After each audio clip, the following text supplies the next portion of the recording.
जिस दिन अडानी डूबा उस दिन मोदी जी डूबेंगे। अडानी तो केवल फ्रंट है, अडानी के अंदर सारा पैसा मोदी जी का लगा हुआ है। अडानी केवल फ्रंट है, अडानी तो केवल मोदी जी का पैसा मैनेज करता है, मैनेजर है। उसको 10%, 15%, 20% इतनी कमीशन मिलती है, बाकी सारा का सारा पैसा मोदी जी का लगा हुआ है। अगर कल को जांच हो गई, जेपीसी बैठ गई, ईडी की जांच हो गई, सीबीआई की जांच हो गई, तो अडानी नहीं डूबेगा, मोदी जी डूबेंगे। राजापाक्शा को मोदी जी ने जबरदस्ती करके वहां का विंड प्रोजेक्ट अडानी को दिलाया। क्यों दिलाया? मैं आप लोगों से पूछना चाहता हूं, आप में से कोई विदेश जाएगा तो वहां की किसी एजेंसी को जबरदस्ती करके अपने भाई को, रिश्तेदार को ठेका दिला के आओगे क्या? ऐसे कोई करता है क्या? मोदी जी ने जबरदस्ती राजापाक्शा के ऊपर प्रेशर डाल के वहां का विंड प्रोजेक्ट अडानी को दिलाया।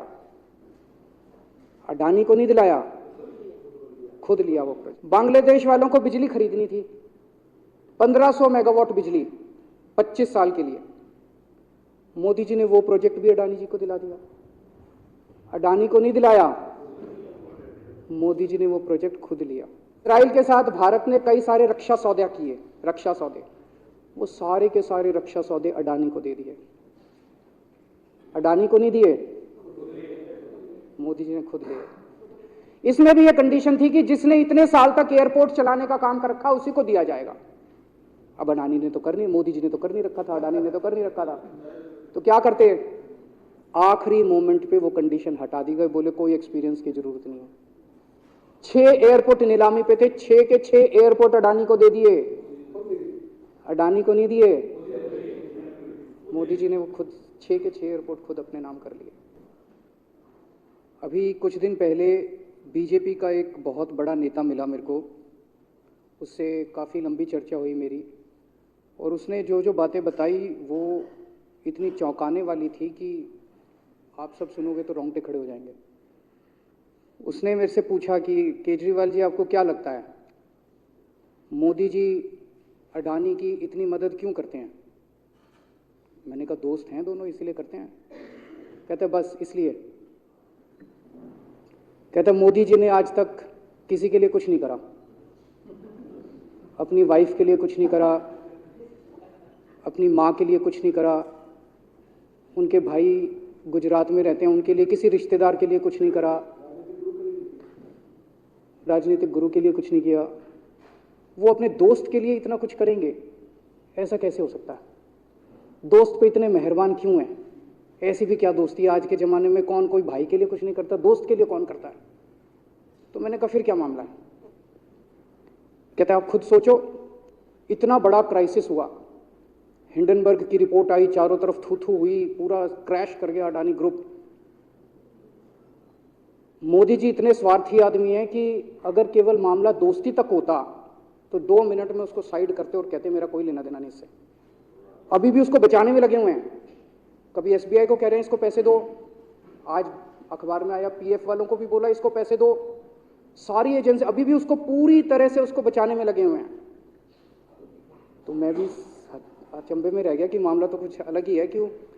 ऐसा भी क्या दोस्त हो गया कि दोस्त डूब रहा है और फिर भी उसको पूरी तरह से, इतना बड़ा पॉलिटिशियन है, पॉलिटिशियन के लिए तो परसेप्शन सबसे इंपॉर्टेंट होती है। कोई आसपास वाला अगर कहीं, वो तो आदमी कह देता है यार मेरे से मिलना बंद कर दियो कल से, वो उसको अभी भी बचाने में लगे हुए हैं। और उसने मेरे को बताया कि, मैंने कहा फिर मामला क्या है? तो कहता है जी अडानी तो केवल फ्रंट है, अडानी में सारा पैसा मोदी का लगा हुआ है। मैंने कहा ये कैसे हो सकता है? ये नहीं हो सकता। कहते हैं अडानी के अंदर सारा पैसा मोदी जी का लगा हुआ है, अडानी केवल फ्रंट है, अडानी तो केवल मोदी जी का पैसा मैनेज करता है, मैनेजर है।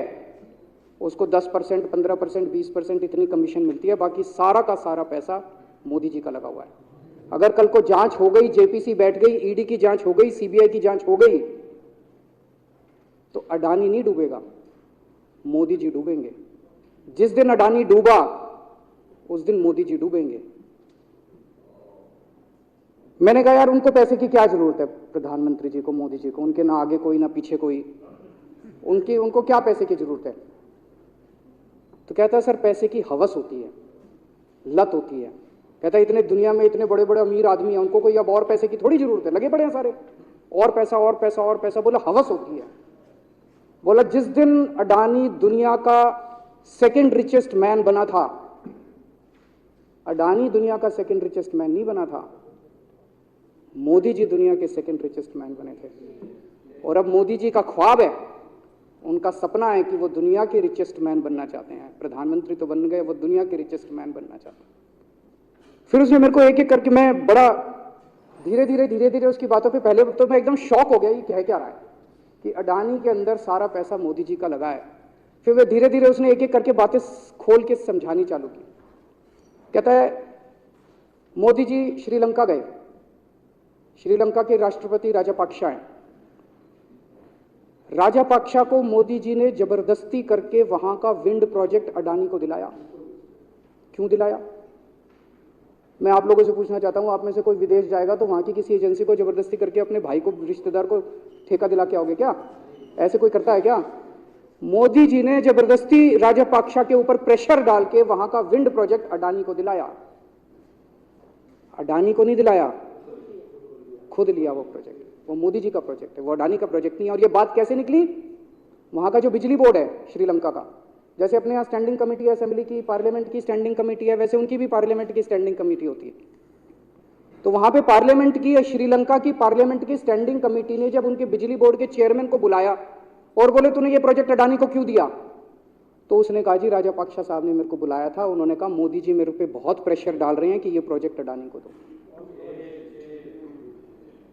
मोदी जी बांग्लादेश गए, बांग्लादेश वालों को बिजली खरीदनी थी, 1500 मेगावाट बिजली 25 साल के लिए। मोदी जी ने वो प्रोजेक्ट भी अडानी जी को दिला दिया। अडानी को नहीं दिलाया, मोदी जी ने वो प्रोजेक्ट खुद लिया। 25 साल तक 1500 मेगावाट बिजली खरीदने का प्रोजेक्ट बांग्लादेश का, वो भी मोदी जी ले आए अपने नाम पे।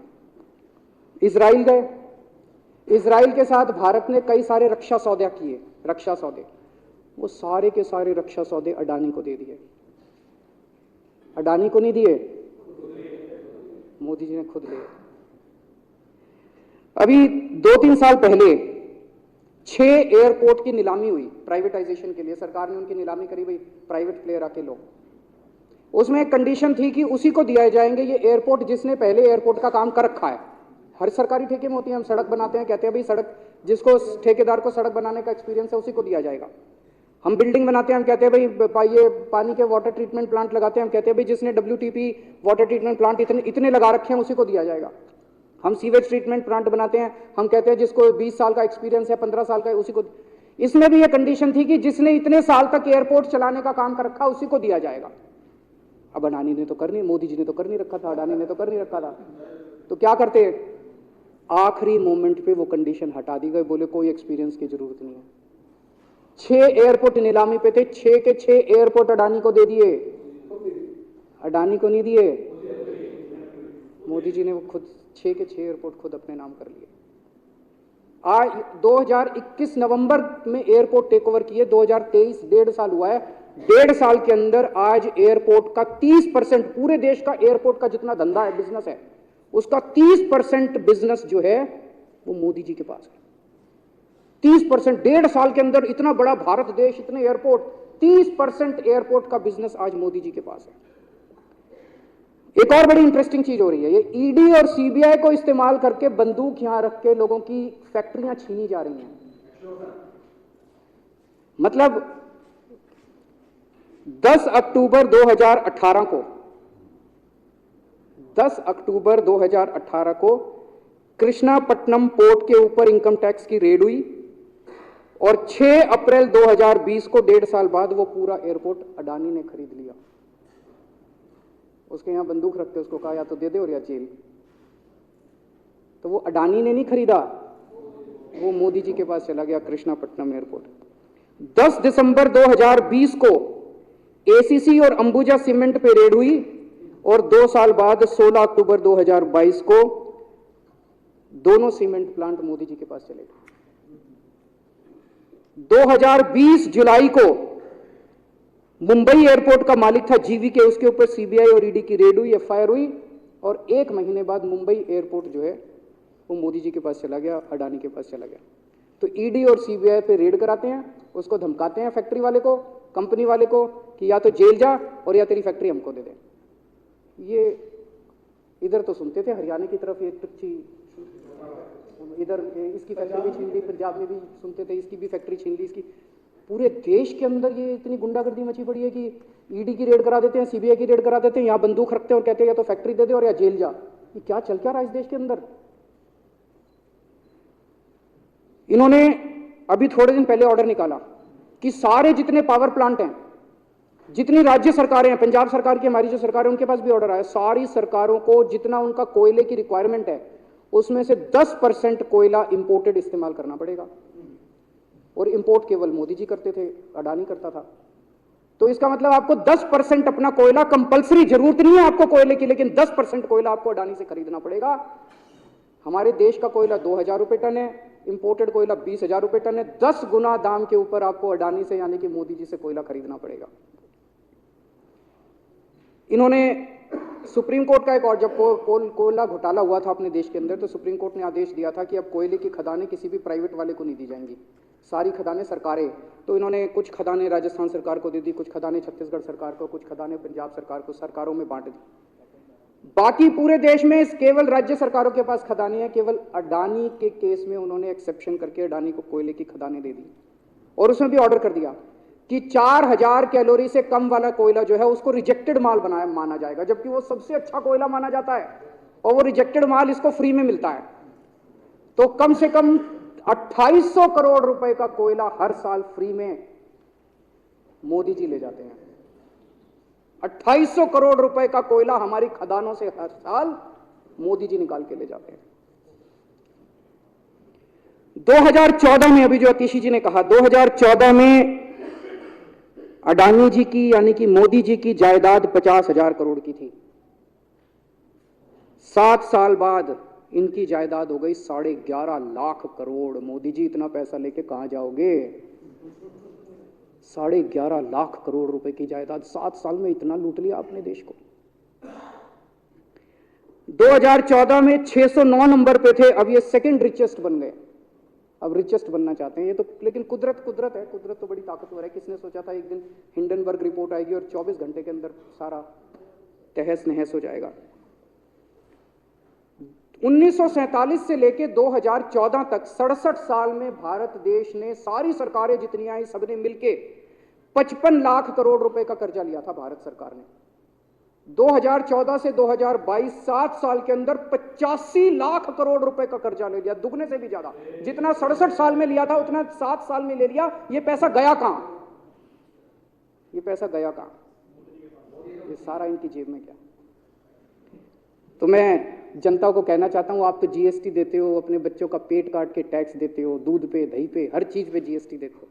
वो जीएसटी का पैसा जाता है जनता की उसमें खजाने में, वहां से वो जाता है अडानी के खजाने में और वहां से वो जाता है मोदी जी के खजाने में। दोनों हाथों से लूट मची हुई है, पूरे देश को लूट रहे हैं प्रधानमंत्री जी, मोदी जी पूरे दोनों हाथों से लूट रहे हैं। कोयला लूट रहे हैं, एयरपोर्ट लूट रहे हैं, सड़कें लूट रहे हैं, बिजली लूट रहे हैं, पानी लूट रहे हैं, कुछ नहीं छोड़ा, सब कुछ लूट रहे हैं। जितना कांग्रेस ने 75 साल में नहीं लूटा उससे 10 गुना इन्होंने 7 साल के अंदर, 8 साल के अंदर लूट लिया देश को।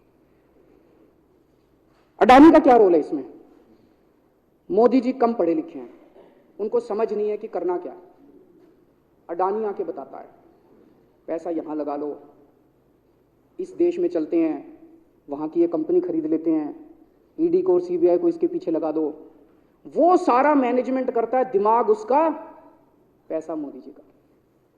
उसके बदले में उसको पता नहीं 10%, 15%, 20% कितनी कमीशन मिलती है, लेकिन दिमाग सारा अडानी का है। और मेरे को ज्यादा चिंता इस बात की है अध्यक्ष महोदय, प्रधानमंत्री जी कम पढ़े लिखे हैं, उनको कम समझ में आता है। लोग आके उनको कुछ ना कुछ कहीं भी जाते हैं या कोई विदेश से आता है, उसके जो भी विदेश से नेता आता है या कहीं जाते हैं तो 2 ही कंडीशन होती है। एक तो उसको कहते हैं भाई गले मिल ले, तो फोटो खिंचा ले, गले मिल ले, फोटो खिंचा ले, पार्क में घूम ले, तो वो फोटो खिंचाने के लिए उसको कहा जाता है भाई फोटो खिंचा ले, फोटो खिंचाने के लिए। और दूसरा उसको कहा जाता है भाई अडानी को ये ठेका दे दे, अडानी को ये ठेका दे दे। और कोई किसी कईयों को कहते हैं तारीफ कर दे, कोई आके कुछ नेता आके कहते हैं ना मोदी जी तो दुनिया के सबसे लोकप्रिय नेता है। उसने क्या लेना देना, मोदी जी दुनिया के सबसे लोकप्रिय, वो आके क्यों कह रहा है? बदले में वो देश, ये जो गोरे हैं ना, बहुत चतुर हैं, बहुत चालाक हैं, ये ऐसे इतने भोले वाले नहीं है कि यहाँ पे आए और कह गए मोदी जी दुनिया के, वो पता नहीं किस किस चीज पे साइन करा के ले जाते हैं, पता ही नहीं चलता बदले में क्या साइन करा के ले जाते हैं। यही हुआ था 17वीं 18वीं सदी के अंदर हमारे देश में। वो ईस्ट इंडिया कंपनी वाले आते थे, उस टाइम के हमारे राजे महाराजा भी ऐसे ही अनपढ़ होते थे, उनको कुछ अकल होती नहीं थी। उनके राज्य उनके दरबार में आते थे, उनकी तारीफ करते थे, खूब तारीफ करते थे, और पता नहीं किस किस चीज पे साइन करा के ले गए। 100 साल के अंदर पूरा देश अंग्रेजों ने कब्जा कर लिया। वही हाल अब हो रहा अपने देश का कि हमारे कम पढ़े लिखे प्रधानमंत्री हैं, पैसे की हवस है, और मतलब जो भी आता है 2 लाइन उनके उसमें बोल दे, गले मिल ले, पार्क में घूम ले, अडानी को 2 कंपनियों का ठेका दे दे, बदले में पता नहीं देश का क्या क्या बेच दिया इन लोगों ने। बहुत चिंता है हम लोगों को देश की इस वक्त, जिस दौर से देश गुजर रहा है।